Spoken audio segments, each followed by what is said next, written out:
Well, hello again, everyone. Welcome to Art Regner's video blog. Of course, we're coming live from the Sports Corner, or in your case, probably live on whatever this is, digital tape or something. Anyway, I am talking, of course, about Game 2 of the American League Divisional Series between the Oakland Athletics and the Detroit Tigers. The Tigers won in dramatic fashion on Sunday afternoon. Bottom of the ninth, Don Kelly hits a sac fly.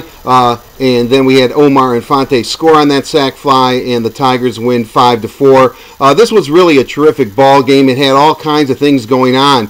First of all, both starters pitched very, very well for the respective teams. You had Malone and, of course, Doug, the fist-fister for the Tigers, and it looked like it was going to be a pitcher's duel, and then the bullpen started their kind of weird, I'm not going to say disappearing act, but the bullpens, which have usually been a strength of both of these teams, seemed to let their respective teams down. Ball was kicked around. Coco Crisp tried to make a basket catch. I thought, and I know that a lot of people have now said that wasn't the case, I thought he tried to hot dog it a little bit because he didn't look at the ball going down into his mitt, and it hit the heel of his glove and popped out. I mean, if it would have hit the pocket of his glove, I think he actually would have made the catch. I'll try to give him a little bit of benefit of the doubt on that one,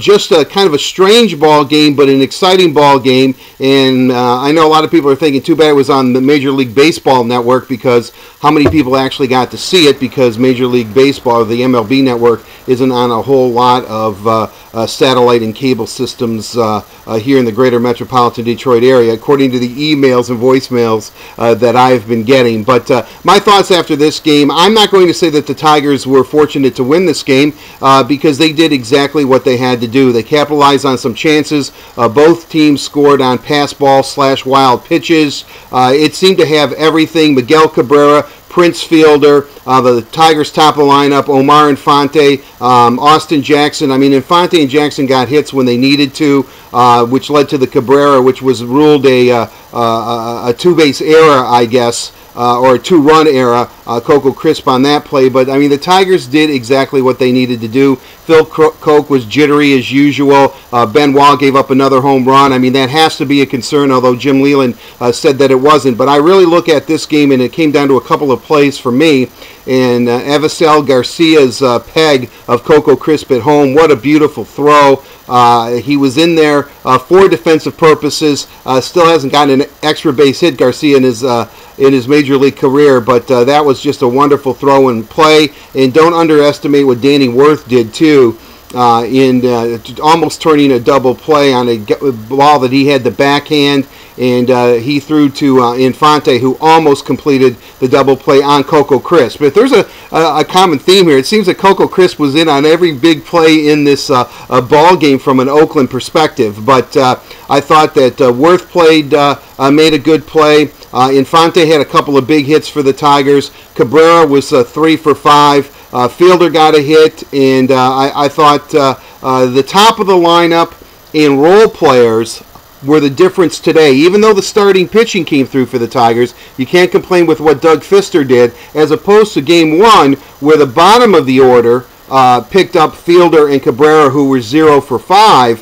When you look at it, the top of the order today really delivered when they had to, and the starting pitching was there. And then, of course, Albuquerque pitched very, very well, especially to get Cespedes to tap the ball to him. Now, I know there's been some controversy about Albuquerque kissing the baseball, and usually I don't like showboating. I just said I thought Coco Crisp showboated on the play where he dropped the fly ball, Cabrera's fly ball, but to me, that seemed like a very natural reaction, almost one of relief by Albuquerque. Now, I know Albuquerque had some problems last year, and Victor Martinez sat him down about showboating, but I actually thought that was an honest reaction. I know that Josh Reddick and some of the A's might be a little bit upset, and they might be looking for Albuquerque when this series goes back to Oakland, but I actually thought it was kind of harmless, especially when Grant Belfour seems to be cursing and cussing, and he's almost Jose Valverde out there whenever he makes an out when he's pitching. So I think the showmanship is about equal on each side, and I don't think that is really going to cost the Tigers in the end. Why this game was important, and I kept stressing it over and over. I believed, and I said before the series began, if the Tigers won the first 2 games, and it was a distinct advantage to have these games at Comerica Park because the Tigers have struggled on the road all year, that the Tigers could actually sweep the Oakland Athletics, and they can do that Tuesday night with Anibal Sanchez on the mound. If they did not sweep the Oakland Athletics here in Detroit, I thought it would be a tall task for the Tigers to win 2 out of 3 in Oakland based on their road record, which is under 500. So this was critical. I do think the Tigers are in great shape. Oakland is 0-7 in franchise histories when they trailed in a series 2 games to none. So everything seems to be going the Tigers' way, and you have to like the way this lines up pitching-wise too. You have Sanchez, Scherzer with Porcello in reserve for Game 5, if there is a Game 4.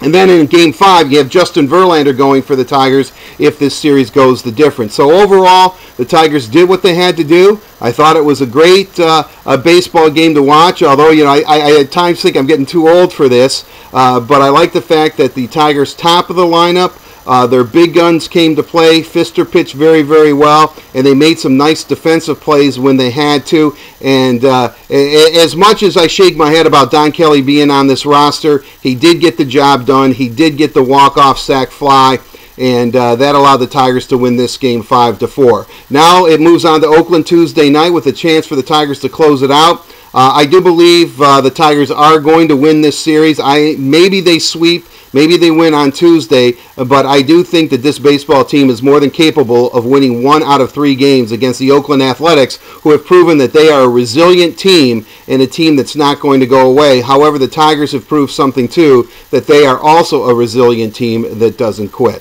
So until we meet again, which will be either tomorrow on Monday or on Tuesday, I do want to talk a little bit about Big Ten football and Denard Robinson, Michigan State, and where the Spartans are coming. And certainly the Lions get back into action next week, too, as they go to Philadelphia. But until we meet again, have a safe and pleasant one, everyone. I'm Art Regner. Take care. Bye-bye.